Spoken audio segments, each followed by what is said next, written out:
Di balik aroma sate yang menggugah selera, tersimpan rahasia kelam seorang ibu yang tega menjadikan daging anaknya sendiri sebagai bahan utama.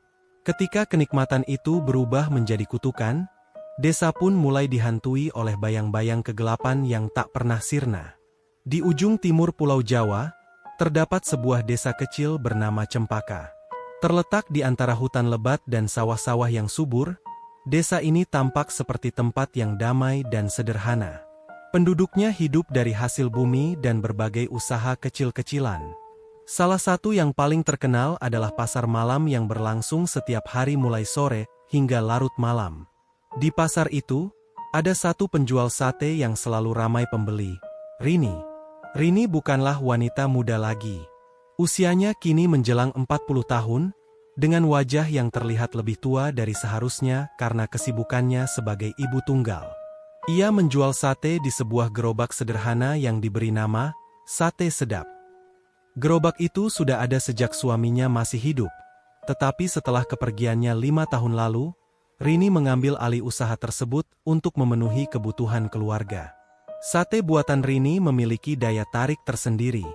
Dagingnya sangat empuk, bumbunya meresap sempurna, dan aroma rempahnya membuat siapa saja yang melewati gerobaknya tak bisa menahan diri untuk tidak membeli. Banyak orang bahkan rela antre berjam-jam demi mencicipi satu tusuk sate racikan Rini. Namun, di balik popularitasnya, ada sesuatu yang aneh tentang sate itu. Sesuatu yang tak bisa dijelaskan oleh siapapun. Penduduk desa seringkali membicarakan kenikmatan sate Rini dengan nada heran. Ada yang bilang, rasanya seperti membawa mereka ke surga. Ada juga yang mengatakan bahwa dagingnya terasa berbeda dari sate biasa. Beberapa orang pernah bertanya-tanya apakah Rini menggunakan daging sapi, ayam, atau bahkan kambing. Namun, Rini selalu tertawa kecil ketika ditanya soal itu. Rahasialah, katanya dengan senyum misterius. Jawabannya hanya membuat orang-orang semakin penasaran. Namun, ada satu hal yang jarang disadari oleh penduduk desa. Rini hampir tidak pernah berbicara tentang anaknya, Andi. Anak laki-lakinya itu berusia 8 tahun, tetapi jarang terlihat di pasar malam. Bahkan, banyak orang yang hampir lupa bahwa Rini memiliki seorang anak. Mereka hanya tahu bahwa Andi kadang-kadang membantu ibunya di dapur. Tetapi selebihnya, keberadaannya seperti lenyap begitu saja. Rini bukanlah wanita yang mudah didekati. Meskipun ia ramah kepada pelanggan, di balik senyum manisnya ada bayangan gelap yang tak pernah ia tunjukkan pada siapapun. Sejak kematian suaminya, Rini menjadi semakin tertutup. Ia bekerja keras tanpa henti, seolah-olah mencoba melupakan rasa sakit yang menggerogoti hatinya. Namun, semakin keras ia bekerja, semakin dalam pula depresi yang menguasainya. Andi adalah satu-satunya keluarga yang tersisa baginya. Namun, hubungan mereka jauh dari kata harmonis. Rini seringkali menunjukkan sikap dingin dan keras terhadap anaknya. Ia tak pernah memarahi Andi secara fisik, tetapi kata-katanya selalu menusuk seperti belati. "Kenapa kamu selalu merepotkan ibu?" Atau, "Ibu sudah cukup sibuk, jangan ganggu ibu." Adalah kalimat-kalimat yang sering terlontar dari bibirnya. Andi sendiri adalah anak yang ceria dan polos. Meskipun ibunya jarang menunjukkan kasih sayang, ia tetap mencintai Rini sepenuh hati. Setiap pagi, ia bangun lebih awal untuk membantu ibunya mempersiapkan dagangan. Ia memotong-potong bawang, membersihkan tusuk sate, dan kadang-kadang menggiling bumbu. Namun, meskipun ia bekerja keras, Rini jarang sekali memberikan penghargaan atau pujian. Ia hanya menganggap kerja keras Andi sebagai hal yang wajar. Seiring berjalannya waktu, Andi mulai merasakan jarak yang semakin lebar antara dirinya dan ibunya. Ia sering bermain di hutan dekat rumah mereka, tempat ia merasa lebih bebas dan bahagia. Hutan itu adalah dunianya sendiri, tempat ia bisa melupakan semua masalahnya bersama ibu. Namun, tanpa ia sadari, hutan itu juga menyimpan bahaya yang tak terduga. Suatu sore, Andi pulang lebih larut dari biasanya. Ia baru saja bermain di hutan bersama teman-temannya, dan mereka terlalu asyik sehingga lupa waktu. Ketika sampai di rumah, matahari sudah hampir tenggelam, dan Rini sedang sibuk menyiapkan dagangan untuk pasar malam. "Andi, kamu dari mana saja? Kenapa pulang sekarang?" bentak Rini begitu melihat anaknya masuk ke dapur. "Aku main di hutan sama teman-teman, Bu." "Aku lupa waktu," jawab Andi dengan suara pelan, takut melihat kemarahan ibunya. "Lupa waktu? Apa kamu pikir ibu bisa menyiapkan semuanya sendirian? Kamu tahu kan ibu sudah capek bekerja seharian." Rini semakin marah. Suaranya meninggi, dan matanya memerah. Andi mencoba menjelaskan, tetapi Rini tak mau mendengarkannya. Ia terus-menerus memarahi anaknya, hingga akhirnya terjadi pertengkaran hebat. Andi mencoba membela diri, tetapi Rini sudah kehilangan kendali atas emosinya. Dalam kilasan amarah yang tak terkendali, ia melakukan sesuatu yang tak pernah ia bayangkan sebelumnya. Setelah kejadian itu, Rini tersadar dari kemarahannya. Ia melihat tubuh kecil Andi tergeletak di lantai dapur, tak bergerak. Matanya membelalak, dan tubuhnya gemetar. Ia mencoba menyentuh anaknya, tetapi Andi tak merespons. Napasnya terhenti, dan darah mulai menetes dari sudut bibirnya. Rini menjerit keras, tetapi tak ada seorang pun yang mendengarnya. Rumah mereka terletak agak jauh dari tetangga, dan suara jeritannya hilang di tengah angin malam. Ia berlutut di samping tubuh anaknya, menangis terseduh-seduh. Namun, tangisannya tak bertahan lama. Rasa takut mulai menguasai pikirannya.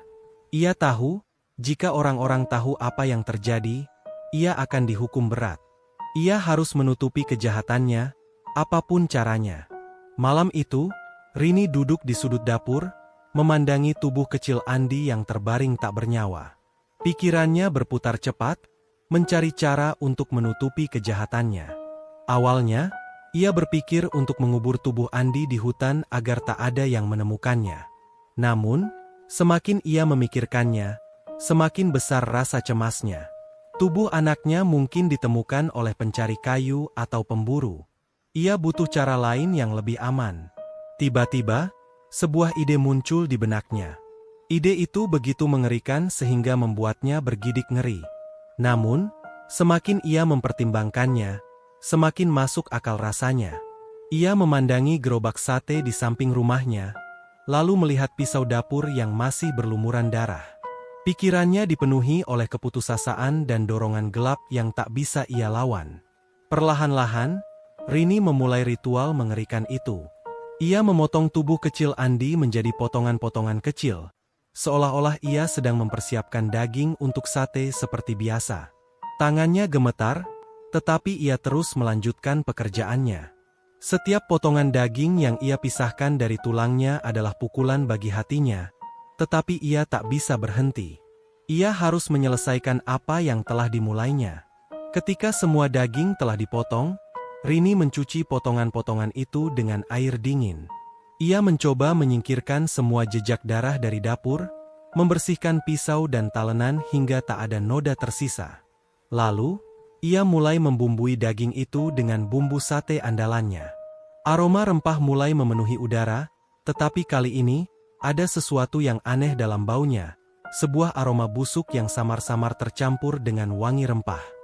Setelah semua persiapan selesai, Rini membawa potongan-potongan daging itu ke gerobak sate.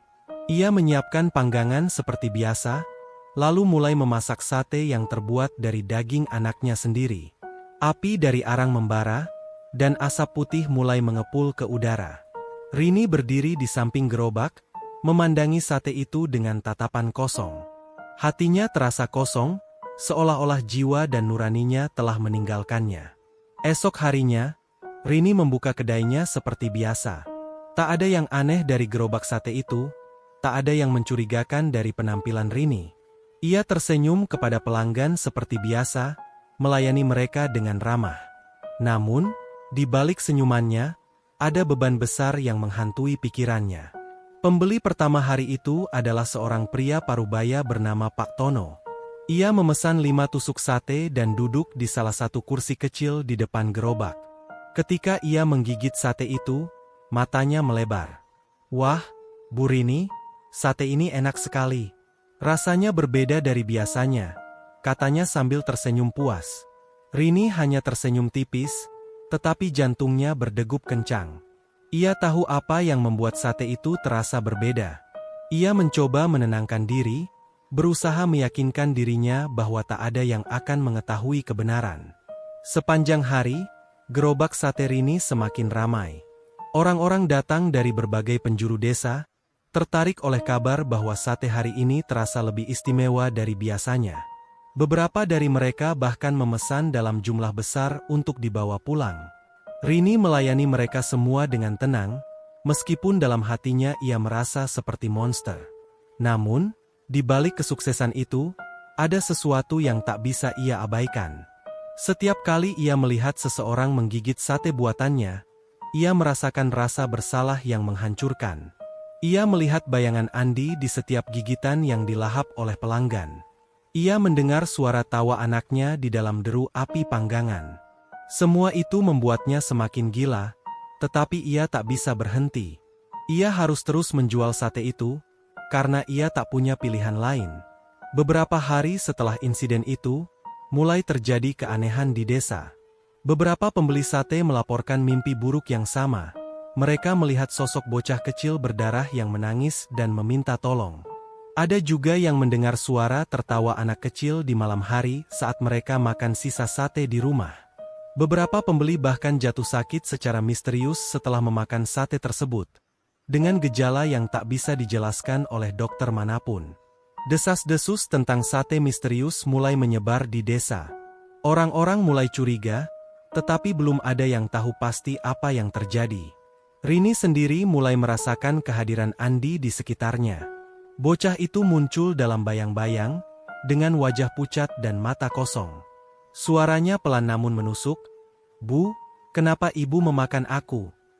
Rini mencoba mengabaikan bisikan itu, tetapi semakin hari, sosok Andi semakin nyata dan mengancam. Setelah malam-malam tanpa tidur, Rini mulai merasakan sesuatu yang tak biasa di sekitarnya. Awalnya, ia mengira itu hanya imajinasinya sendiri, hasil dari rasa bersalah dan ketakutan yang terus menghantuinya. Namun, semakin hari, kehadiran itu semakin nyata. Ia sering mendengar suara-suara pelan di tengah malam, seperti bisikan yang memanggil namanya. Suara itu selalu datang dari arah dapur, tempat ia pertama kali melakukan ritual mengerikan itu. Suatu malam, ketika hujan deras membasahi desa, Rini duduk di ruang tamu dengan lilin sebagai satu-satunya sumber cahaya. Listrik di rumahnya mati karena badai, meninggalkan kegelapan yang pekat di setiap sudut ruangan. Di tengah keheningan, ia mendengar suara langkah kaki pelan di lantai dapur. Jantungnya berdegup kencang. Ia mencoba meyakinkan dirinya bahwa itu hanya angin atau tikus yang masuk ke dalam rumah. Namun, suara itu tidak hilang. Langkah-langkah itu semakin dekat, hingga akhirnya ia melihat bayangan kecil di pintu dapur. Bayangan itu mirip dengan sosok Andi, anaknya yang telah tiada. Matanya membelalak saat bayangan itu perlahan-lahan bergerak menuju ruang tamu. Dari balik kegelapan, ia bisa melihat wajah pucat Andi dengan mata kosong yang menatapnya tajam. "Bu, kenapa ibu memakan aku?" Suara itu terdengar pelan, tetapi menusuk langsung ke dalam hati Rini. Rini menjerit keras, membuat lilin di tangannya jatuh ke lantai. Cahayanya padam, dan kegelapan sepenuhnya menyelimuti ruangan. Ketika ia menyalakan lilin kembali, bayangan itu sudah lenyap. Namun, jejak-jejak basah di lantai, seperti bekas kaki anak kecil yang habis bermain di hujan, menjadi bukti bahwa apa yang ia lihat bukan sekadar ilusi. Sejak malam itu, Rini tak bisa tidur dengan tenang. Setiap kali ia menutup mata, ia melihat wajah Andi yang menangis dan memandangnya dengan tatapan penuh kemarahan. Bisikan-bisikan itu juga semakin sering terdengar, bahkan di siang hari sekalipun. Kadang-kadang, ia mendengar suara tawa anak kecil yang misterius saat ia sedang memasak di dapur. Suara itu terdengar begitu riang, tetapi juga membawa getaran dingin yang menusuk tulang. Rini mulai merasa bahwa rumahnya bukan lagi tempat yang aman. Setiap sudut ruangan terasa dipenuhi oleh kehadiran Andi yang marah. Peralatan dapurnya sering bergerak sendiri tanpa ada yang menyentuhnya. Pisau yang ia gunakan untuk memotong daging kadang-kadang terjatuh dari meja meskipun tak ada angin. Bumbu-bumbu tumpah begitu saja dari rak, seolah-olah ada tangan gaib yang menjatuhkannya. Di luar rumah, desas-desus tentang sate Rini mulai menyebar lebih luas. Beberapa pembeli yang pernah memakan sate itu mulai mengalami hal-hal aneh. Salah satunya adalah Bu Siti, seorang ibu rumah tangga yang sering membeli sate untuk keluarganya. Beberapa hari setelah menyantap sate itu, anaknya mengalami mimpi buruk yang sama setiap malam. Anak itu bercerita bahwa ia melihat seorang bocah kecil berdarah yang menangis di tepi hutan. Wajah bocah itu tampak sangat mirip dengan Andi, anak Rini. Bu Siti awalnya tidak terlalu mempermasalahkan cerita anaknya. Namun, ketika suaminya mulai mengalami gejala aneh seperti demam tinggi dan muntah darah tanpa sebab yang jelas, ia mulai curiga. Dokter di puskesmas setempat tidak bisa memberikan penjelasan medis atas kondisi suaminya. Setelah beberapa hari, suaminya meninggal dunia secara misterius. Bu Siti pun mulai menghubungkan semua kejadian ini dengan sate yang mereka beli dari Rini. Cerita serupa juga dialami oleh Pak Tono, pembeli pertama yang memuji kenikmatan sate Rini. Setelah memakan sate itu, ia sering mendengar suara tertawa anak kecil di malam hari. Awalnya, ia mengabaikan suara itu, menganggapnya sebagai halusinasi. Namun, suara itu semakin sering terdengar, hingga akhirnya ia mulai melihat bayangan kecil yang berdiri di ujung tempat tidurnya. Bayangan itu selalu datang dengan senyum lebar, tetapi matanya kosong dan penuh dendam. Pak Tono mulai merasa ketakutan. Ia mencoba bertanya kepada tetangga-tetangganya apakah mereka juga mengalami hal serupa, tetapi banyak dari mereka yang enggan berbicara tentang topik itu. Ada yang percaya bahwa sate Rini memiliki daya tarik magis yang membuat orang ketagihan, tetapi ada juga yang mulai mencurigai bahwa ada sesuatu yang janggal di balik kenikmatan sate tersebut. Kabar tentang keanehan yang terjadi di desa akhirnya sampai ke telinga seorang dukun tua bernama Mbah Karto. Ia adalah seorang pria berusia sekitar 70-an yang tinggal di pinggir hutan, jauh dari keramaian desa. Mbah Karto dikenal sebagai ahli spiritual yang mampu berkomunikasi dengan alam gaib. Meskipun banyak orang yang skeptis terhadap kemampuannya, ia sering diminta untuk membantu menyelesaikan masalah-masalah mistis yang terjadi di desa. Mbah Karto mendengar cerita tentang sate misterius dari salah satu warga yang datang ke gubuknya. Awalnya, ia hanya tersenyum mendengar cerita itu. Tetapi ketika warga itu mulai menceritakan tentang mimpi buruk dan kematian misterius yang terjadi setelah memakan sate tersebut, alisnya berkerut.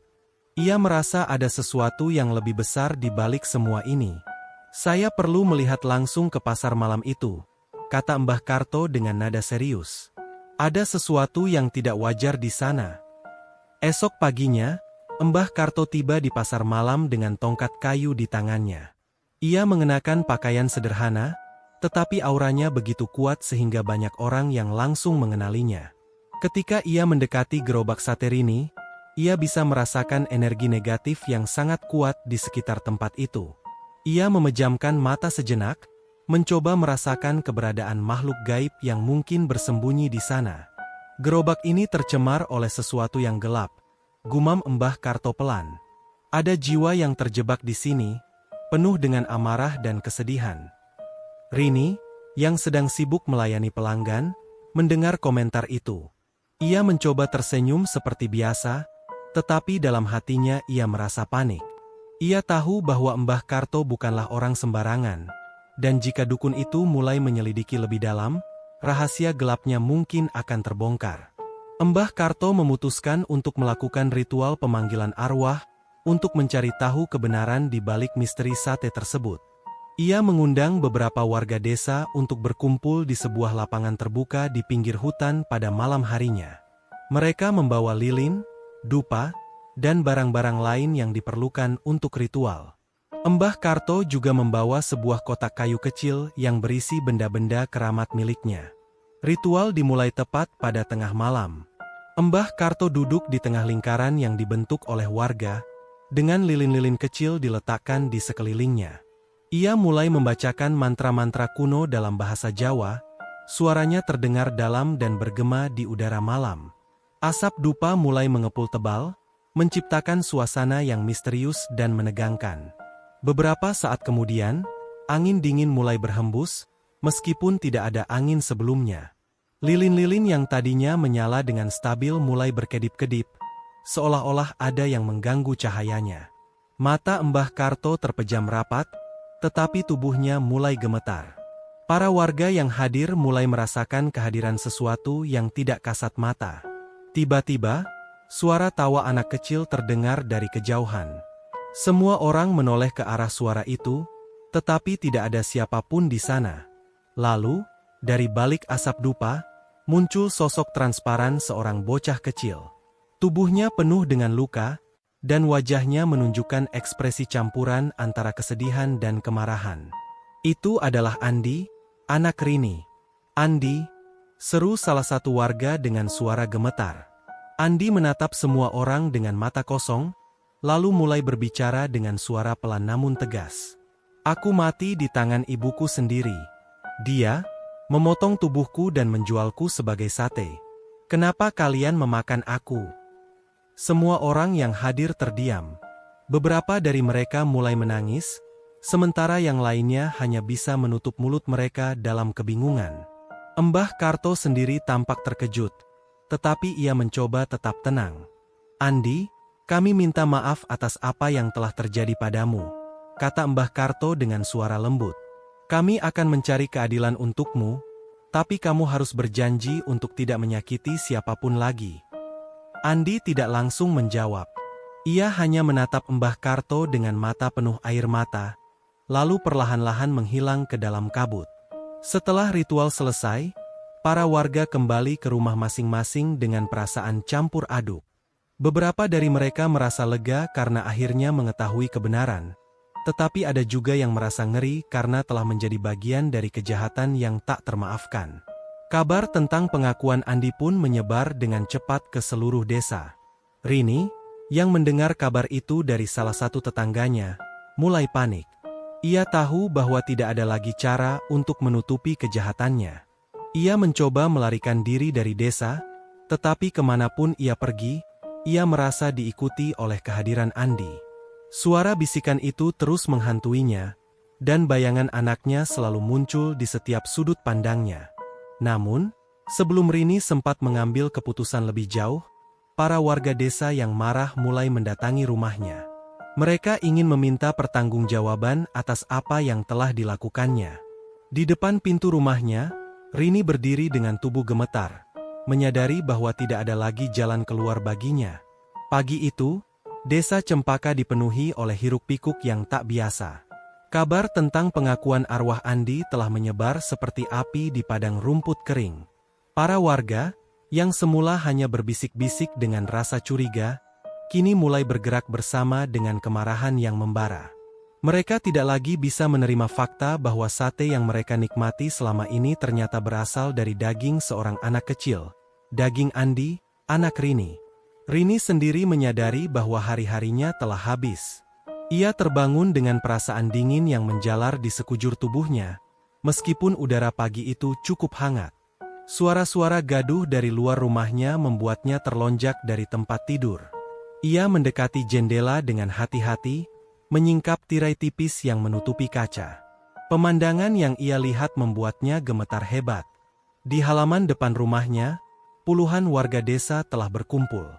Ada yang membawa obor, ada yang menggenggam alat pertanian seperti cangkul atau sabit, dan ada pula yang hanya datang dengan tangan kosong tetapi wajah penuh amarah. Di antara kerumunan itu, Mbah Karto tampak berdiri tenang, meskipun matanya menunjukkan kekecewaan yang mendalam. Ia adalah orang yang pertama kali membongkar rahasia gelap Rini, dan kini ia menjadi pemimpin massa yang ingin menuntut keadilan. "Rini," seru salah satu warga dengan suara keras. "Keluarkan dirimu. Kami tahu apa yang sudah kamu lakukan." Rini mundur beberapa langkah dari jendela, tangannya menutup mulut untuk menahan jeritan yang hampir keluar. Ia mencoba berpikir cepat, mencari cara untuk melarikan diri, tetapi semua pintu dan jendela rumahnya pasti sudah dijaga ketat oleh para warga. Tidak ada jalan keluar baginya. Akhirnya, setelah beberapa saat, ia memberanikan diri untuk membuka pintu depan. Wajahnya pucat pasi, rambutnya acak-acakan, dan matanya dipenuhi oleh rasa takut. Semua mata tertuju padanya saat ia melangkah keluar dari rumahnya. Beberapa warga langsung maju selangkah, siap untuk menyerangnya jika ia mencoba kabur. "Kenapa, Bu Rini?" tanya seorang ibu parubaya dengan suara bergetar. "Kenapa kamu tega melakukan ini? Itu kan anakmu sendiri." Rini tidak bisa menjawab. Bibirnya bergerak-gerak, tetapi tidak ada kata yang keluar. Ia hanya bisa menunduk, air mata mulai mengalir deras di pipinya. Namun, tangisan itu tidak lagi bisa meredam kemarahan massa. Mbah Karto maju ke depan, mengangkat tangannya untuk menenangkan kerumunan. "Biarkan dia bicara," katanya dengan suara tegas. "Kita harus tahu alasannya." Rini mengangkat kepalanya perlahan, matanya menatap satu persatu wajah-wajah yang dulunya ramah padanya. Kini, wajah-wajah itu penuh kebencian dan rasa jijik. Ia mencoba mengatur napasnya, lalu mulai berbicara dengan suara gemetar. Aku tidak tahu apa yang kupikirkan waktu itu," katanya pelan. "Andi, dia pulang terlambat, dan aku marah. Aku tidak bisa mengendalikan emosiku. Lalu, Ia tidak mampu melanjutkan kalimatnya. Tubuhnya terjatuh ke tanah, tangannya menutupi wajahnya. Tangisannya terdengar begitu pilu, tetapi bagi para warga, itu tidak cukup untuk menebus dosa yang telah dilakukannya. "Bagaimana mungkin kamu bisa tega memotong tubuh anakmu sendiri?" bentak seorang pria tua dengan suara menggelegar. "Apa kamu tidak punya hati?" Rini hanya bisa menangis dalam diam. Ia tahu bahwa tidak ada kata-kata yang bisa membenarkan tindakannya. Semua orang di desa itu telah kehilangan kepercayaan padanya, dan mungkin mereka tidak akan pernah memaafkannya. Setelah beberapa saat, para warga memutuskan untuk masuk ke dalam rumah Rini untuk mencari bukti-bukti kejahatannya. Mereka ingin memastikan bahwa cerita tentang sate yang terbuat dari daging manusia benar adanya. Mbah Karto memimpin rombongan itu, sementara Rini tetap duduk di halaman depan, dijaga oleh beberapa warga lainnya. Dapur Rini tampak seperti dapur pada umumnya, tetapi ada sesuatu yang aneh di udara. Bau rempah-rempah yang biasanya harum kini tercium seperti aroma busuk yang samar-samar. Ketika Mbah Karto membuka lemari penyimpanan bumbu, ia menemukan beberapa potongan tulang kecil yang belum sempat dibersihkan. Tulang-tulang itu masih memiliki sisa-sisa daging yang melekat, meskipun sudah kering dan berwarna gelap. "Ini," gumam Mbah Karto pelan, matanya membelalak ngeri. Ia mengangkat salah satu tulang itu dan memperlihatkannya kepada para warga. "Ini adalah bukti kejahatan yang dilakukan Rini." Para warga yang melihat tulang itu langsung menutup mulut mereka dengan ekspresi jijik. Beberapa dari mereka mulai menangis, tidak bisa mempercayai bahwa mereka telah memakan daging manusia tanpa menyadarinya. Ada yang langsung berlari keluar untuk muntah-muntah, sementara yang lain hanya bisa berdiri dengan tubuh gemetar. Selain tulang-tulang itu, para warga juga menemukan pisau besar yang digunakan Rini untuk memotong daging. Pisau itu masih berlumuran noda darah yang sudah mengering, meskipun Rini telah mencoba membersihkannya berkali-kali. Di sudut dapur, mereka menemukan sebuah panci besar yang masih berisi sisa-sisa bumbu yang digunakan untuk memasak sate. Aroma rempah-rempah itu tercampur dengan bau busuk yang membuat perut mereka bergolak. "Ini benar-benar keji," kata salah satu warga dengan suara bergetar. "Bagaimana mungkin dia bisa melakukan ini?" Mbah Karto hanya menggelengkan kepala, wajahnya tampak muram. Ia tahu bahwa tidak ada penjelasan logis untuk tindakan Rini. Ini adalah hasil dari kegelapan hati yang telah menguasai pikirannya. Setelah semua bukti terkumpul, para warga kembali ke halaman depan rumah Rini. Mereka membawa tulang-tulang dan pisau itu sebagai barang bukti, serta sisa-sisa bumbu yang masih tersisa di panci. Rini, yang masih duduk di tanah dengan tubuh gemetar, langsung menunduk ketika para warga menunjukkan barang-barang itu kepadanya. "Ini adalah akibat dari dosamu, Rini," kata Mbah Karto dengan nada tegas. "Kamu telah melakukan sesuatu yang tidak bisa dimaafkan. Kamu telah menodai desa ini dengan kejahatanmu. Rini hanya bisa menangis dalam diam. Ia tahu bahwa tidak ada lagi jalan keluar baginya. Para warga mulai berdiskusi tentang hukuman apa yang pantas diberikan kepadanya.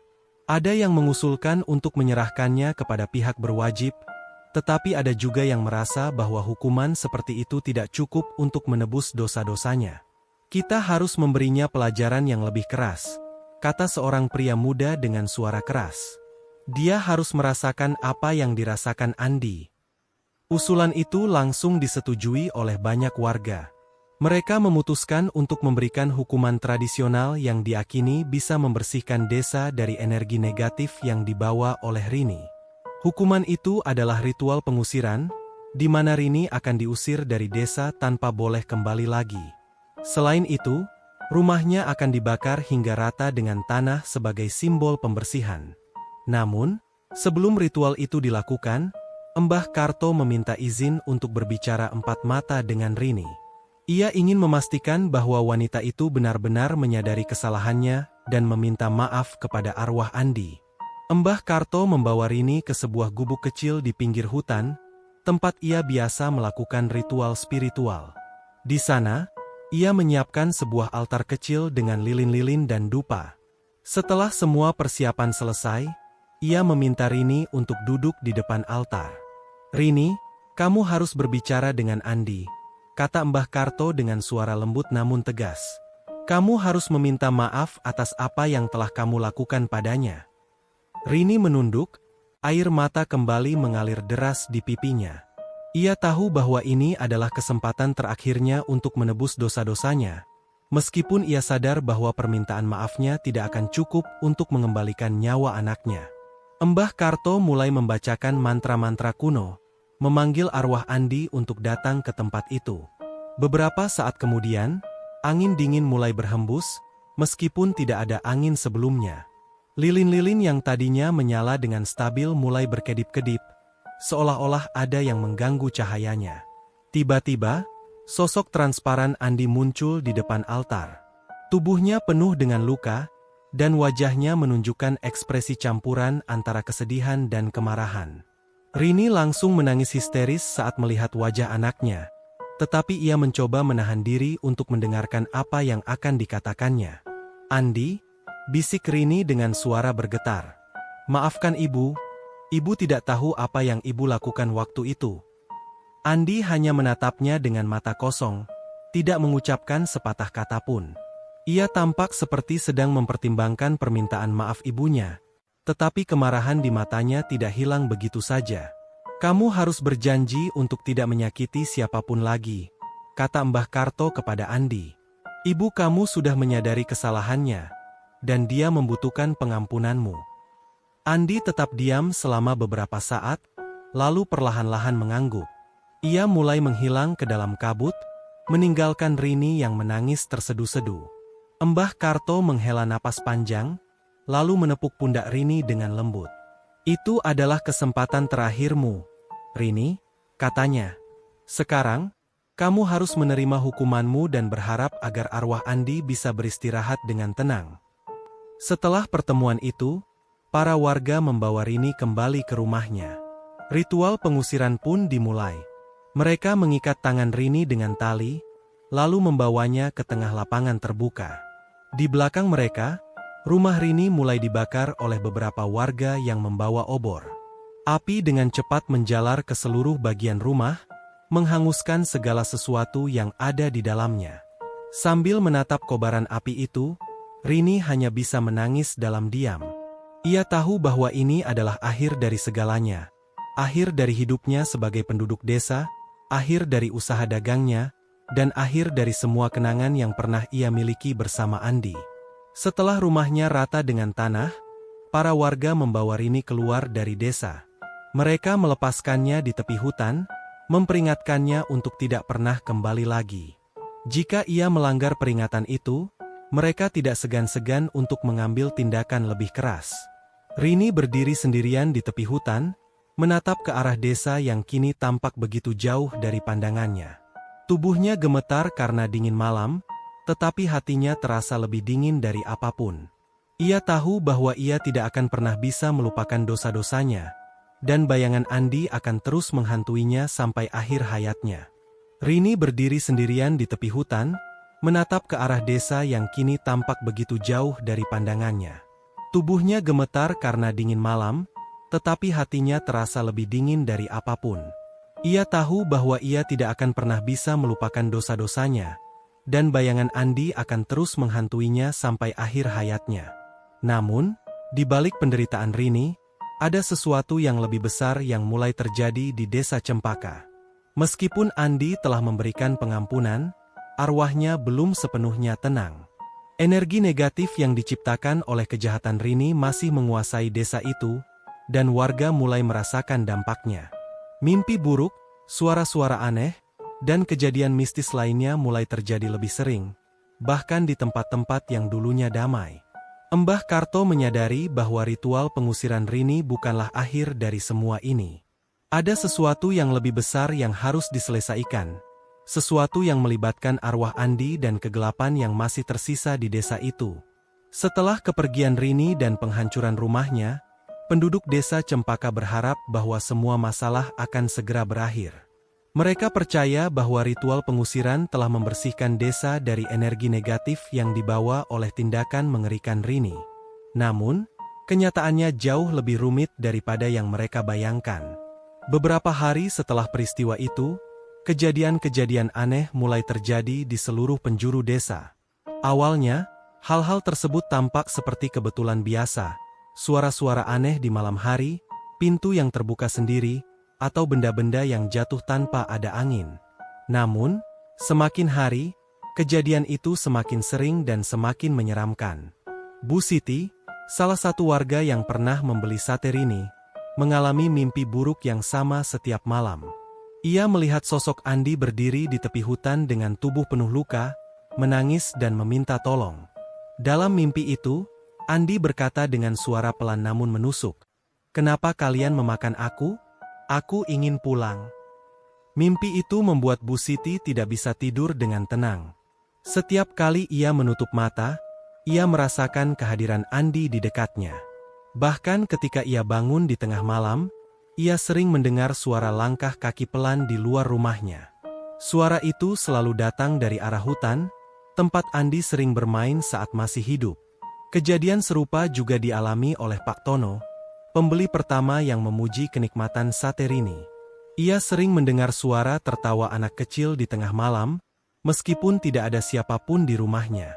Suara itu terdengar begitu riang, tetapi juga membawa getaran dingin yang membuat bulu kuduknya merinding. Kadang-kadang, ia melihat bayangan kecil yang berlari-lari di halaman depan rumahnya. Tetapi ketika ia keluar untuk memeriksa, tidak ada siapapun di sana. Para warga mulai curiga bahwa arwah Andi belum sepenuhnya tenang. Meskipun ia telah memberikan pengampunan kepada ibunya, kemarahan dan rasa sakitnya masih tersisa, dan itu mulai mempengaruhi seluruh desa. Mereka mencoba mengabaikan semua kejadian itu, tetapi semakin lama, suasana di desa semakin suram dan menegangkan. Melihat kepanikan yang mulai menyebar di kalangan penduduk, Mbah Karto memutuskan untuk melakukan investigasi lebih lanjut. Ia menyadari bahwa ritual pengusiran Rini hanya menghilangkan sebagian kecil dari masalah. Ada sesuatu yang lebih besar yang masih tersisa di desa itu. Sesuatu yang melibatkan arwah Andi dan energi negatif yang diciptakan oleh kejahatan Rini. Mbah Karto mulai mengunjungi beberapa warga yang telah mengalami kejadian mistis. Ia mendengarkan cerita-cerita mereka dengan penuh perhatian, mencatat setiap detail yang mungkin bisa membantunya memahami situasi ini. Setelah mendapatkan cukup informasi, ia memutuskan untuk melakukan ritual pemanggilan arwah lagi, tetapi kali ini dengan tujuan yang berbeda. "Kita harus berbicara langsung dengan Andi," kata Mbah Karto kepada beberapa warga yang bersedia membantunya. "Kita perlu memastikan bahwa dia benar-benar tenang dan tidak lagi terjebak dalam amarah." Ritual dilakukan pada tengah malam di sebuah lapangan terbuka di pinggir hutan. Mbah Karto membawa barang-barang keramatnya, termasuk kotak kayu kecil yang berisi benda-benda spiritual. Ia juga menyiapkan lilin-lilin kecil yang diletakkan membentuk lingkaran, serta dupa yang dinyalakan untuk menciptakan atmosfer yang lebih mistis.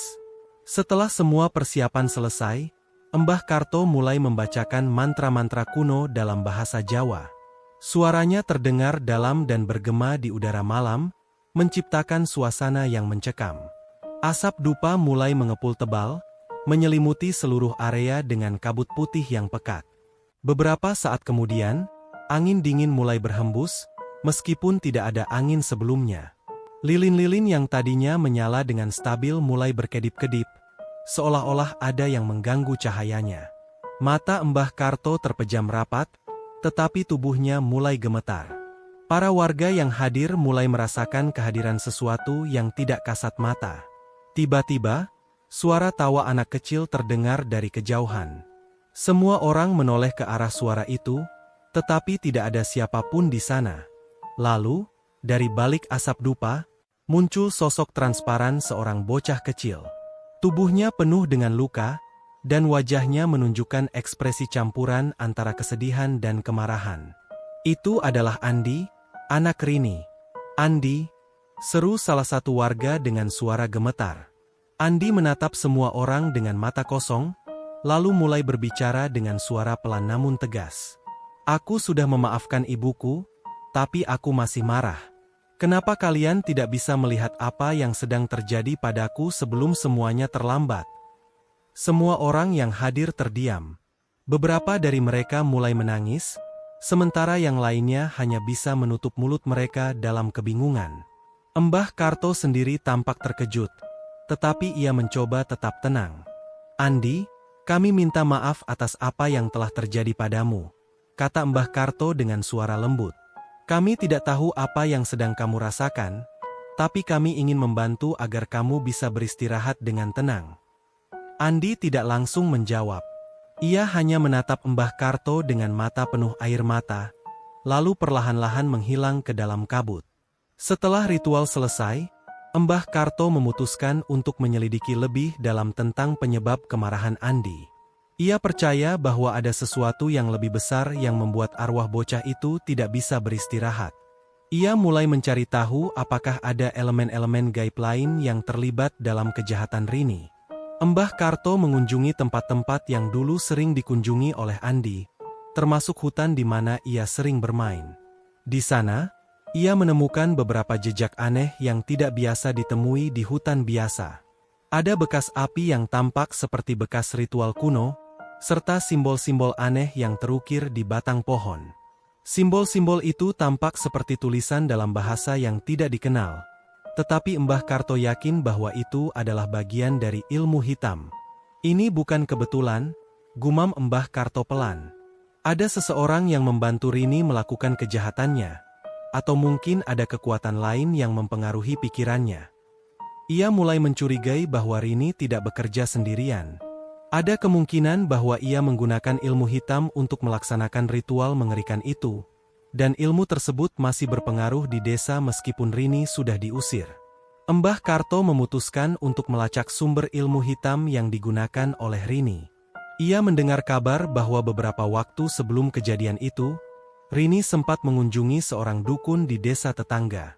Dukun itu dikenal sebagai ahli ilmu hitam, meskipun banyak orang yang takut mendekatinya karena reputasinya yang buruk.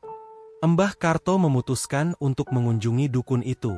Ia pergi ke desa tetangga bersama beberapa warga yang bersedia membantunya. Ketika mereka tiba di rumah dukun itu, mereka disambut oleh aura yang sangat gelap.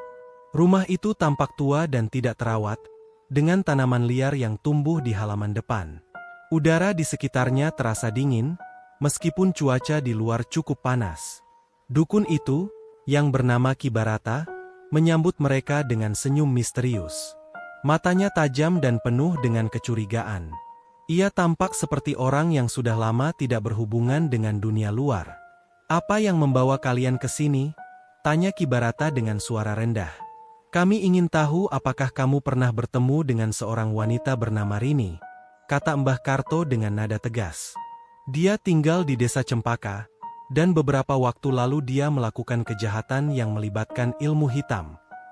Ki Barata terdiam selama beberapa saat, lalu mengangguk perlahan. "Ya, aku ingat dia," katanya. "Dia datang kepadaku beberapa bulan lalu, meminta bantuan untuk menyelesaikan masalahnya. Dia mengatakan bahwa dia ingin menyingkirkan seseorang yang merepotkannya. "Apakah kamu memberikan bantuan kepadanya?" tanya Mbah Karto. Ki Barata tersenyum sinis. "Aku hanya memberikan panduan. Apa yang dia lakukan dengan panduan itu adalah tanggung jawabnya sendiri." Mbah Karto merasa yakin bahwa Ki Barata adalah dalang di balik kejahatan Rini. Ia memutuskan untuk berbicara lebih lanjut dengan dukun itu, mencoba mencari cara untuk memutus pengaruh ilmu hitam yang masih tersisa di desa Cempaka. Sementara itu, di desa Cempaka, kejadian mistis semakin intens. Para warga mulai merasakan kehadiran Andi di setiap sudut desa. Beberapa dari mereka bahkan melihat bayangan kecil itu di pasar malam, di tempat gerobak sate Rini dulu berdiri. Bayangan itu selalu menatap mereka dengan mata kosong, seolah-olah ingin mengatakan sesuatu. Penduduk desa mulai panik. Mereka tahu bahwa jika mereka tidak segera menemukan cara untuk menenangkan arwah Andi, kehancuran yang lebih besar akan terjadi. Mbah Karto pun harus segera menyelesaikan masalah ini sebelum semuanya terlambat. Setelah kejadian-kejadian mistis semakin sering terjadi di desa Cempaka, para warga mulai merasa bahwa mereka tidak lagi aman di rumah masing-masing. Suara-suara aneh, bayangan-bayangan misterius, dan mimpi buruk yang menghantui setiap malam membuat kehidupan mereka berubah menjadi neraka. Beberapa warga bahkan mulai meninggalkan desa, mencari tempat tinggal baru yang lebih jauh dari hutan dan pasar malam, tempat-tempat yang diakini sebagai pusat kemarahan arwah Andi. Namun, bagi mereka yang tetap tinggal, ketakutan itu semakin nyata. Di tengah malam, suara langkah kaki pelan sering terdengar di sekitar rumah-rumah. Pintu-pintu yang seharusnya tertutup rapat tiba-tiba terbuka sendiri, dan benda-benda di dalam rumah sering bergerak tanpa ada yang menyentuhnya. Beberapa warga melaporkan melihat sosok anak kecil berdiri di tepi jendela, menatap mereka dengan mata kosong sebelum menghilang ke dalam kegelapan. Bu Siti, salah satu warga yang paling terpengaruh oleh kejadian ini, mulai mengalami gangguan fisik yang tak bisa dijelaskan. Ia sering merasa sesak napas, seperti ada tangan tak terlihat yang mencekik lehernya. Wajahnya tampak pucat setiap pagi, dan tubuhnya semakin lemah meskipun ia sudah mencoba berobat ke dokter. Suaminya, Pak Tono, juga mengalami hal serupa. Ia sering mendengar bisikan-bisikan pelan di telinganya, memanggil namanya dengan nada dingin yang menusuk tulang. "Kita tidak bisa hidup seperti ini terus," kata Bu Siti kepada suaminya suatu malam, sambil memeluk tubuhnya yang gemetar. "Aku merasa, kita sedang dihukum." Pak Tono hanya bisa mengangguk pelan. Ia tahu bahwa istri dan dirinya adalah bagian dari orang-orang yang pernah memakan sate Rini, sate yang ternyata terbuat dari daging Andi. Dosa itu seolah-olah melekat pada mereka, dan mereka merasa bahwa arwah Andi tidak akan pernah membiarkan mereka melupakannya. Mbah Karto, yang masih berusaha mencari cara untuk menenangkan arwah Andi, mulai menyadari bahwa masalah ini jauh lebih besar daripada sekadar kemarahan seorang anak kecil yang menjadi korban kejahatan ibunya. Ada elemen ilmu hitam yang sangat kuat di balik semua ini, dan Ki Barata, dukun yang diduga membantu Rini, adalah kunci utama untuk memecahkan misteri tersebut. Mbah Karto kembali mengunjungi Ki Barata di desa tetangga. Kali ini, ia datang dengan persiapan yang lebih matang. Ia membawa barang-barang keramatnya, termasuk sebuah manik-manik kuno yang dipercaya memiliki kekuatan untuk melindungi pemiliknya dari pengaruh ilmu hitam. Selain itu, ia juga membawa beberapa warga yang bersedia membantunya, meskipun mereka tampak sangat gugup saat mendekati rumah Ki Barata. Ki Barata menyambut mereka dengan senyum sinis yang sama seperti sebelumnya. Matanya yang tajam menatap Mbah Karto dengan penuh rasa curiga, seolah-olah ia sudah tahu apa yang akan dibicarakan oleh tamu-tamunya itu. "Apa kamu sudah menemukan jawaban atas pertanyaanmu?" tanya Ki Barata dengan nada santai, meskipun ada nada mengancam di balik suaranya. "Tidak," jawab Mbah Karto dengan tegas. "Tapi aku tahu bahwa kamu adalah bagian dari masalah ini. Apapun yang kamu lakukan untuk Rini, itu masih mempengaruhi desaku sampai sekarang." Ki Barata tertawa kecil, suaranya rendah dan berat. "Apa yang aku lakukan hanyalah memberikan panduan. Aku tidak memaksa Rini untuk melakukan apapun. Dia yang memilih jalannya sendiri. Itu bohong, balas Mbah Karto dengan nada lebih keras. Ilmu hitam tidak bekerja begitu saja tanpa campur tangan langsung. Kamu pasti menggunakan mantra atau ritual tertentu untuk membantu Rini. Dan sekarang, energi negatif itu masih tersisa di desaku. Ki Barata diam selama beberapa saat, lalu mengangguk perlahan. Baiklah, aku akui bahwa aku memberikan panduan lebih dari sekadar nasihat. Tapi ingat, Mbah Karto, aku hanya alat. Rini adalah orang yang memutuskan untuk menggunakan ilmu itu demi kepentingannya sendiri. Lalu, apa yang harus kami lakukan untuk memutus pengaruh ini? Tanya Mbah Karto, suaranya penuh keteguhan. Ki Barata tersenyum lebar, seolah-olah ia menikmati momen ini. Itu tergantung padamu. Apakah kamu siap menghadapi konsekuensinya? Setelah percakapan panjang dengan Ki Barata, Mbah Karto pulang ke desa Cempaka dengan pikiran penuh beban. Dukun itu memberinya petunjuk tentang cara memutus pengaruh ilmu hitam yang masih tersisa di desa, tetapi prosesnya tidak akan mudah. Mbah Karto harus melakukan ritual penyucian besar-besaran yang melibatkan seluruh penduduk desa, dan ritual itu harus dilakukan di tempat yang paling tercemar oleh energi negatif, tepat di lokasi gerobak sate Rini dulu berdiri. Mbah Karto memanggil semua warga ke lapangan terbuka di dekat pasar malam. Ia menjelaskan situasi dengan jelas, meskipun beberapa warga tampak ragu-ragu untuk terlibat. Namun, ketika mereka menyadari bahwa tidak ada pilihan lain jika ingin menyelamatkan desa mereka, mereka akhirnya setuju untuk membantu. Ritual dimulai pada tengah malam, saat bulan purnama bersinar terang di langit. Mbah Karto menyiapkan altar besar di tengah lapangan, dengan lilin-lilin yang diletakkan membentuk lingkaran. Di tengah altar, ia meletakkan manik-manik kuno miliknya serta beberapa benda keramat lainnya. Para warga duduk di sekeliling altar, membawa dupa dan barang-barang pribadi yang mereka yakini memiliki nilai spiritual. Mbah Karto mulai membacakan mantra-mantra kuno dalam bahasa Jawa. Suaranya terdengar dalam dan bergema di udara malam. Asap dupa mulai mengepul tebal, menciptakan suasana yang mencekam. Para warga mulai merasakan getaran aneh yang menjalar di tubuh mereka, seolah-olah ada energi besar yang sedang bergerak di sekitar mereka. Beberapa saat kemudian, angin dingin mulai berhembus, meskipun tidak ada angin sebelumnya. Lilin-lilin yang tadinya menyala dengan stabil mulai berkedip-kedip, seolah-olah ada yang mengganggu cahayanya. Mata Mbah Karto terpejam rapat, tetapi tubuhnya mulai gemetar. Para warga yang hadir mulai merasakan kehadiran sesuatu yang tidak kasat mata. Tiba-tiba, suara tawa anak kecil terdengar dari kejauhan. Semua orang menoleh ke arah suara itu, tetapi tidak ada siapapun di sana. Lalu, dari balik asap dupa, muncul sosok transparan seorang bocah kecil. Tubuhnya penuh dengan luka, dan wajahnya menunjukkan ekspresi campuran antara kesedihan dan kemarahan. Itu adalah Andi. Andi, seru salah satu warga dengan suara gemetar. Andi menatap semua orang dengan mata kosong, lalu mulai berbicara dengan suara pelan namun tegas. Aku sudah memaafkan ibuku, tapi aku belum bisa melupakan apa yang telah kalian lakukan padaku. Kenapa kalian tidak bisa melihat kebenaran sebelum semuanya terlambat? Semua orang yang hadir terdiam. Beberapa dari mereka mulai menangis, sementara yang lainnya hanya bisa menutup mulut mereka dalam kebingungan. Mbah Karto sendiri tampak terkejut, tetapi ia mencoba tetap tenang. Andi, kami minta maaf atas apa yang telah terjadi padamu, kata Mbah Karto dengan suara lembut. Kami tidak tahu apa yang sedang kamu rasakan, tapi kami ingin membantu agar kamu bisa beristirahat dengan tenang. Andi tidak langsung menjawab. Ia hanya menatap Mbah Karto dengan mata penuh air mata, lalu perlahan-lahan menghilang ke dalam kabut.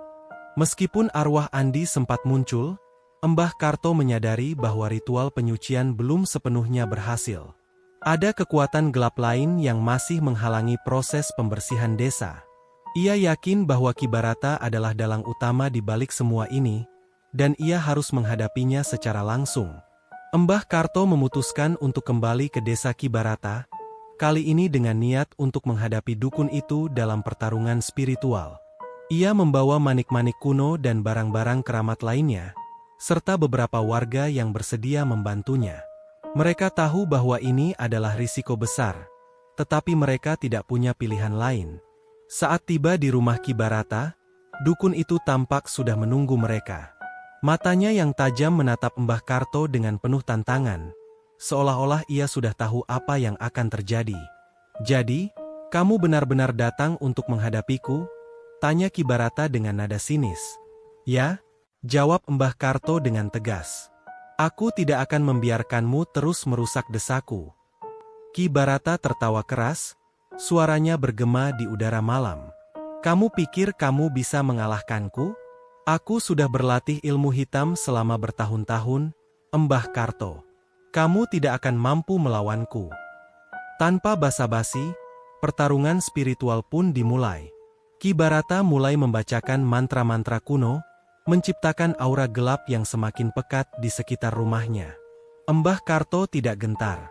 Ia membalas dengan mantra-mantra perlindungan, mencoba mempertahankan posisinya sambil melindungi warga yang bersamanya. Pertarungan itu berlangsung sengit, dengan energi positif dan negatif saling bertabrakan di udara. Angin dingin berhembus kencang, membuat daun-daun di pohon bergoyang liar. Para warga yang menyaksikan pertarungan itu hanya bisa berdoa agar Mbah Karto berhasil mengalahkan Ki Barata. Setelah beberapa saat, Mbah Karto mulai merasakan kekuatan Ki Barata melemah. Manik-manik kuno yang ia bawa mulai bercahaya terang, menciptakan dinding perlindungan yang mampu menahan serangan mantra Ki Barata. Ki Barata tampak terkejut, tetapi ia tidak menyerah begitu saja. "Kamu tidak akan bisa menghentikanku," teriak Ki Barata dengan marah. Namun, Mbah Karto tidak goyah. Ia terus membacakan mantra-mantra perlindungan, mencoba memutus hubungan Ki Barata dengan kekuatan ilmu hitamnya. Akhirnya, dengan satu ayunan tongkat kayunya, ia berhasil menghancurkan simbol-simbol ilmu hitam yang digunakan oleh Ki Barata. Ki Barata jatuh ke tanah, tubuhnya gemetar karena kehilangan kekuatan. Ia menatap Mbah Karto dengan mata penuh kebencian, tetapi tidak bisa berkata apa-apa lagi. "Ini bukan akhir," gumam Ki Barata pelan sebelum akhirnya pingsan. Mbah Karto menghela napas panjang. Ia tahu bahwa ini adalah kemenangan sementara, tetapi setidaknya ia berhasil memutus pengaruh ilmu hitam di desa Cempaka.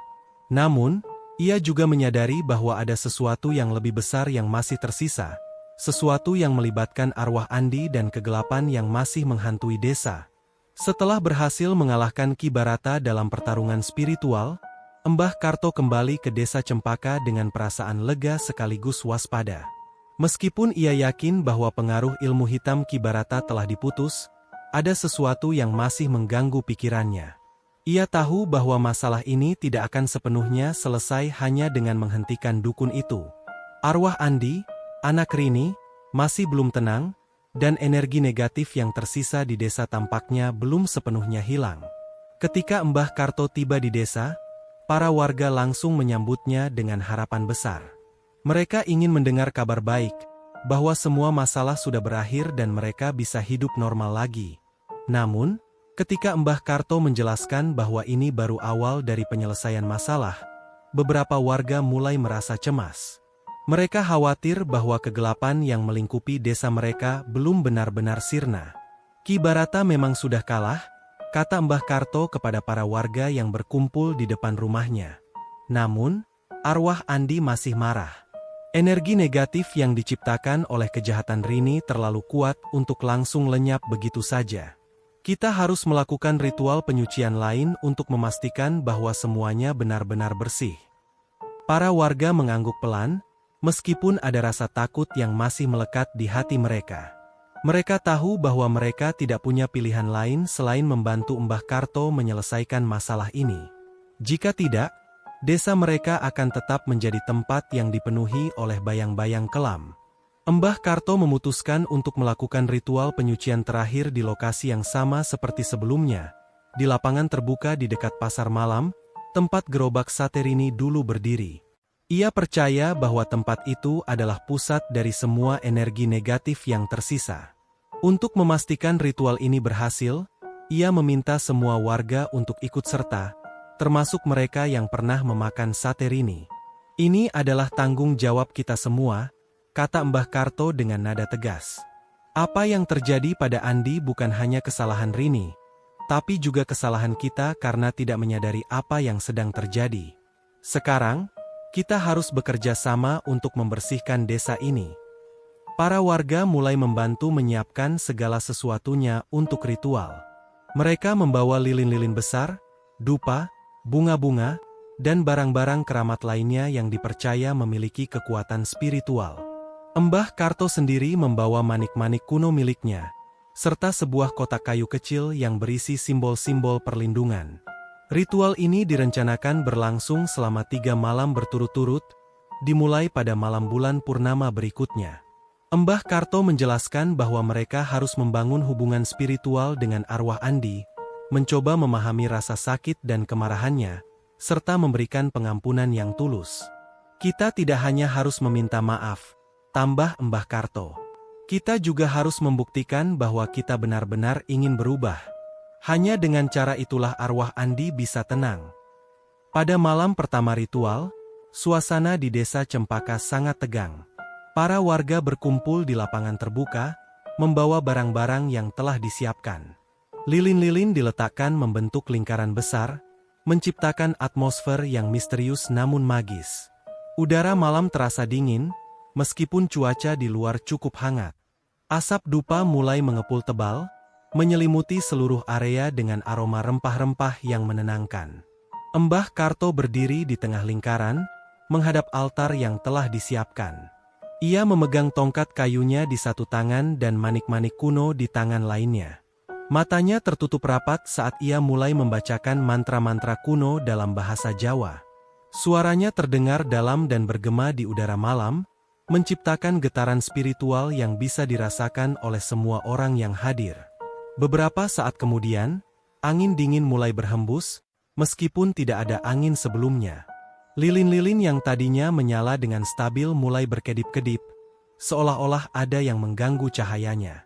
Mata Mbah Karto terpejam rapat, tetapi tubuhnya mulai gemetar. Para warga yang hadir mulai merasakan kehadiran sesuatu yang tidak kasat mata. Tiba-tiba, suara langkah kaki pelan terdengar dari kejauhan. Semua orang menoleh ke arah suara itu, tetapi tidak ada siapapun di sana.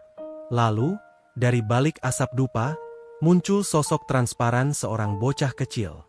Tubuhnya penuh dengan luka, dan wajahnya menunjukkan ekspresi campuran antara kesedihan dan kemarahan. Itu adalah Andi. Andi, seru salah satu warga dengan suara gemetar. Andi menatap semua orang dengan mata kosong, lalu mulai berbicara dengan suara pelan namun tegas. Aku sudah memaafkan ibuku, tapi aku belum bisa melupakan apa yang telah kalian lakukan padaku. Kenapa kalian tidak bisa melihat kebenaran sebelum semuanya terlambat? Semua orang yang hadir terdiam. Beberapa dari mereka mulai menangis, sementara yang lainnya hanya bisa menutup mulut mereka dalam kebingungan. Mbah Karto sendiri tampak terkejut, tetapi ia mencoba tetap tenang. Andi, kami minta maaf atas apa yang telah terjadi padamu, kata Mbah Karto dengan suara lembut. Kami tidak tahu apa yang sedang kamu rasakan, tapi kami ingin membantu agar kamu bisa beristirahat dengan tenang. Andi tidak langsung menjawab. Ia hanya menatap Mbah Karto dengan mata penuh air mata, lalu perlahan-lahan menghilang ke dalam kabut. Pada malam kedua ritual, suasana menjadi lebih intens. Para warga mulai merasakan tekanan spiritual yang semakin kuat. Beberapa dari mereka mengalami mimpi buruk yang sama setiap malam, melihat sosok Andi menangis di tepi hutan. Ada juga yang merasa sesak napas, seperti ada tangan tak terlihat yang mencekik leher mereka. Mbah Karto memutuskan untuk mengambil pendekatan yang berbeda pada malam ini. Ia meminta setiap warga untuk maju satu persatu ke depan altar dan mengakui dosa-dosa mereka terkait kejadian sate rini. Ia percaya bahwa pengakuan jujur adalah langkah penting untuk memperbaiki hubungan antara manusia dan arwah. Bu Siti adalah orang pertama yang maju. Ia menunduk dalam-dalam, air mata mengalir deras di pipinya. Andi, Aku minta maaf, aku tidak tahu bahwa aku telah memakanmu. Aku hanya mengikuti selera tanpa mempertanyakan apapun. Aku menyesal. Pak Tono, suaminya, juga maju ke depan. Aku juga minta maaf, Andi. Aku adalah pembeli pertama sate itu, dan aku memujinya tanpa menyadari apa yang sedang terjadi. Aku tidak tahu bahwa aku telah berpartisipasi dalam kejahatan ini. Satu persatu, para warga mengakui kesalahan mereka dengan suara bergetar. Mereka menyadari bahwa mereka tidak hanya korban dari kejahatan Rini, tetapi juga bagian dari sistem yang memungkinkan kejahatan itu terjadi. Pengakuan ini menciptakan atmosfer yang penuh emosi, dengan tangisan dan permohonan maaf yang terdengar di seluruh lapangan. Mbah Karto mengamati semua ini dengan hati yang berat. Ia tahu bahwa pengakuan ini adalah langkah penting, tetapi ia juga menyadari bahwa ini belum cukup untuk sepenuhnya menenangkan arwah Andi.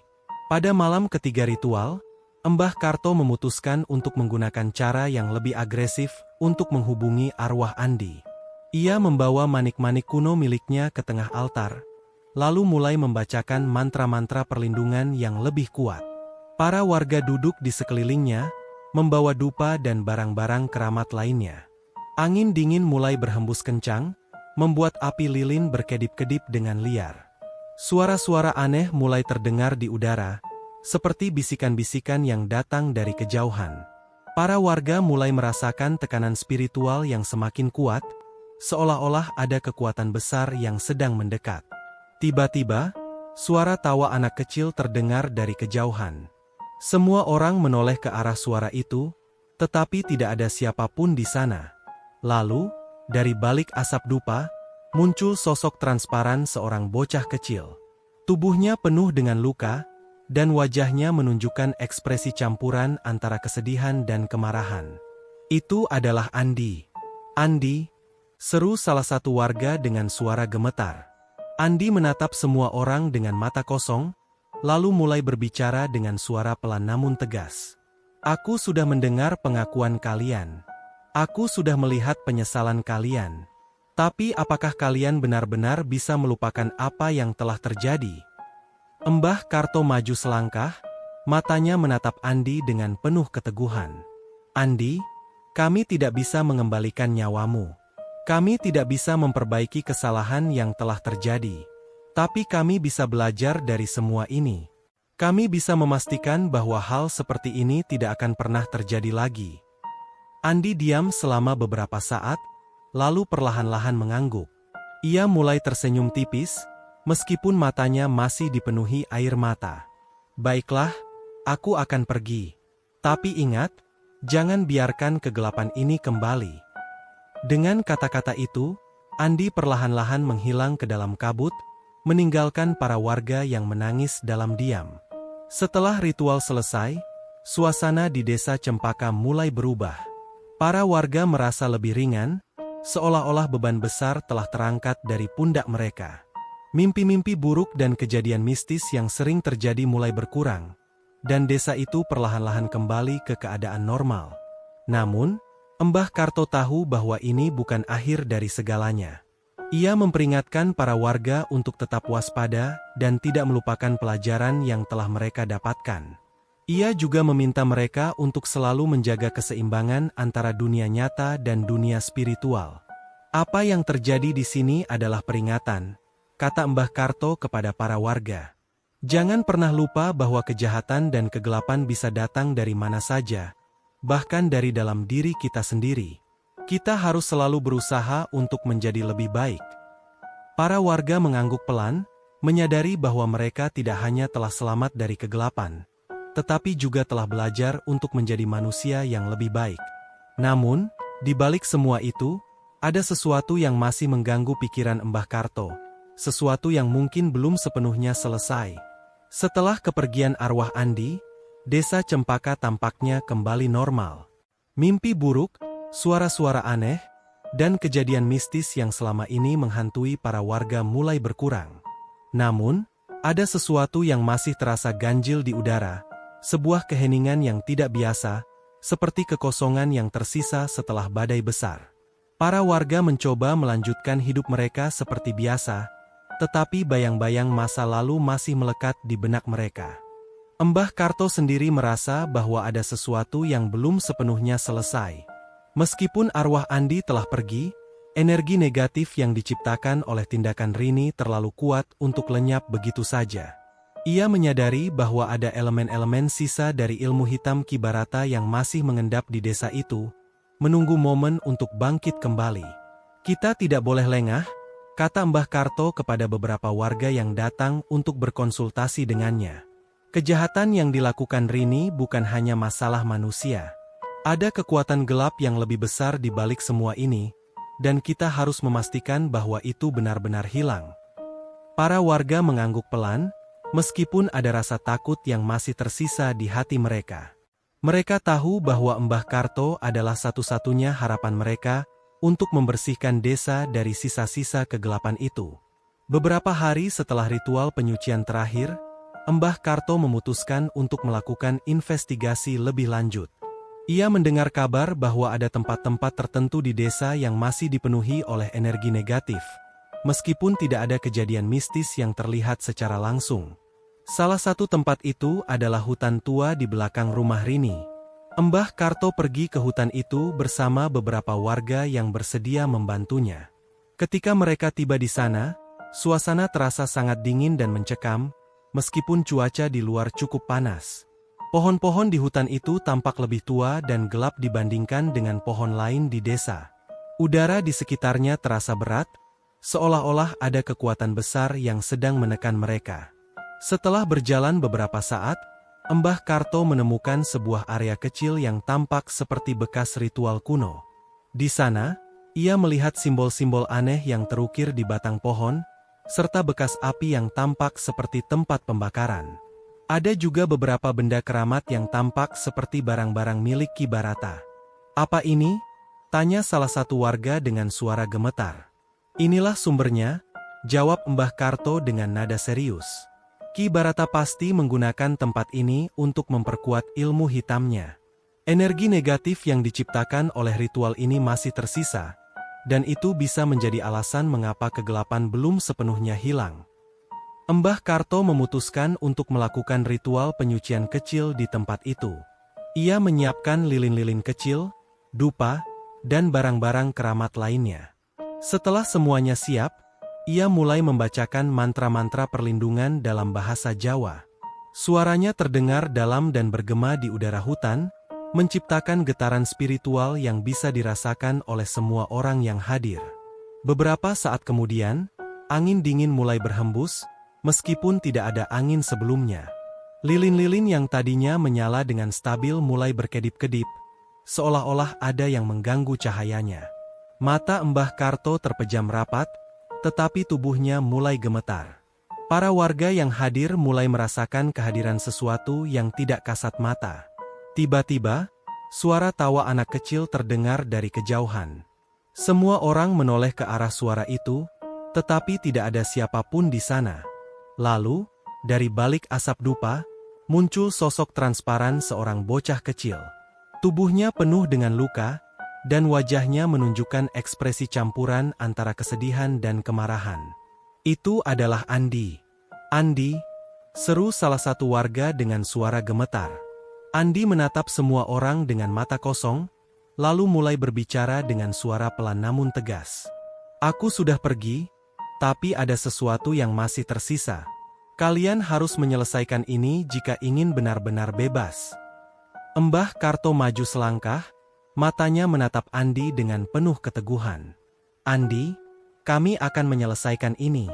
Kami akan memastikan bahwa kegelapan ini tidak akan kembali." Andi diam selama beberapa saat, lalu perlahan-lahan menghilang ke dalam kabut. Setelah penemuan di hutan tua, Mbah Karto memutuskan untuk melakukan ritual penyucian besar-besaran di tempat itu. Ia meminta semua warga untuk ikut serta, termasuk mereka yang sebelumnya enggan terlibat.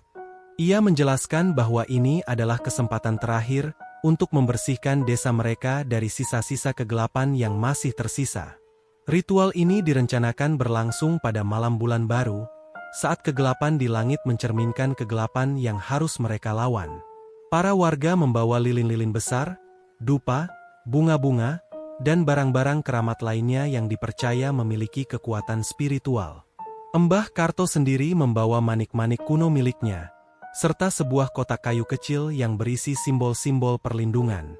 Pada malam ritual, suasana di hutan tua sangat tegang. Para warga berkumpul di area yang ditemukan Mbah Karto, membawa barang-barang yang telah disiapkan. Lilin-lilin diletakkan membentuk lingkaran besar, menciptakan atmosfer yang misterius namun magis. Udara malam terasa dingin, meskipun cuaca di luar cukup hangat. Asap dupa mulai mengepul tebal, menyelimuti seluruh area dengan aroma rempah-rempah yang menenangkan. Mbah Karto berdiri di tengah lingkaran, menghadap altar yang telah disiapkan. Ia memegang tongkat kayunya di satu tangan dan manik-manik kuno di tangan lainnya. Matanya tertutup rapat saat ia mulai membacakan mantra-mantra kuno dalam bahasa Jawa. Suaranya terdengar dalam dan bergema di udara malam, menciptakan getaran spiritual yang bisa dirasakan oleh semua orang yang hadir. Beberapa saat kemudian, angin dingin mulai berhembus, meskipun tidak ada angin sebelumnya. Lilin-lilin yang tadinya menyala dengan stabil mulai berkedip-kedip, seolah-olah ada yang mengganggu cahayanya. Mata Mbah Karto terpejam rapat, tetapi tubuhnya mulai gemetar. Para warga yang hadir mulai merasakan kehadiran sesuatu yang tidak kasat mata. Tiba-tiba, suara langkah kaki pelan terdengar dari kejauhan. Semua orang menoleh ke arah suara itu, tetapi tidak ada siapapun di sana. Lalu, dari balik asap dupa, muncul sosok transparan seorang bocah kecil. Tubuhnya penuh dengan luka, dan wajahnya menunjukkan ekspresi campuran antara kesedihan dan kemarahan. Itu adalah Andi. Andi, seru salah satu warga dengan suara gemetar. Andi menatap semua orang dengan mata kosong, lalu mulai berbicara dengan suara pelan namun tegas. Ini adalah akhir. Aku sudah memberikan kesempatan kalian untuk memperbaiki kesalahan. Sekarang, aku akan pergi untuk selamanya. Mbah Karto maju selangkah, matanya menatap Andi dengan penuh keteguhan. Andi, kami berjanji untuk tidak melupakan apa yang telah terjadi. Kami akan menjaga desa ini agar kegelapan tidak pernah kembali. Andi tersenyum tipis, meskipun matanya masih dipenuhi air mata. Baiklah, aku percaya padamu. Dengan kata-kata itu, Andi perlahan-lahan menghilang ke dalam kabut, meninggalkan para warga yang menangis dalam diam. Setelah ritual selesai, suasana di desa Cempaka mulai berubah sepenuhnya. Para warga merasa lega, seolah-olah beban besar telah terangkat dari pundak mereka. Mimpi-mimpi buruk dan kejadian mistis yang selama ini menghantui mereka benar-benar hilang. Desa itu kembali ke keadaan normal, dengan suasana yang damai dan tenang. Namun, Mbah Karto tahu bahwa ini bukan akhir dari segalanya.